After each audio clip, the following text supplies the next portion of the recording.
In this video, I'm going to show you how to fix your audio issues in Zoom. So whether it's your microphone not working and other people can't hear you, or it's just your audio in general, I'm going to show you how we can fix all of these issues. So the first thing you want to do is just open up the Start menu on your computer, go and search for the word Services and then click on the Services window. Scroll all the way down to the bottom of this window and you'll see a service here called Windows Audio. Go and double click on this. Make sure the startup type is set to automatic and make sure the service status is set to running and then press apply and OK. Once you've done this, head back over to the Start menu and search for Settings. Click on the Settings window, click on Privacy and Security in the left-hand side, scroll all the way down to Microphone and click on this. Make sure microphone access is turned on and enabled. Make sure Let Apps Access Your Microphone is turned on. Then scroll down to Let Desktop Apps Access Your Microphone and also make sure this is turned on and enabled. Then close out of this window, come down to the taskbar and right click on your volume icon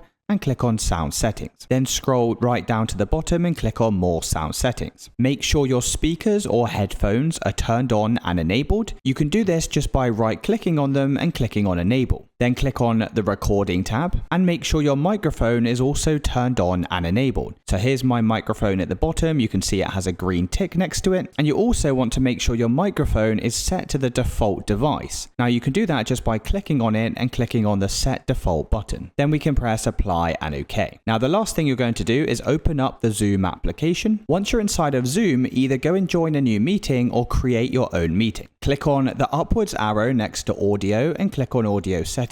Make sure your speaker is set to your headphones or speakers. So this is different from your microphone. And then come down to your microphone and make sure this is set to your microphone. You can see the input level here and this indicates my microphone is working. And once you've done that, close out of this window. So it's as simple as that, guys. If you did find this video helpful, then let me know in the comments and I'll see you with the next one.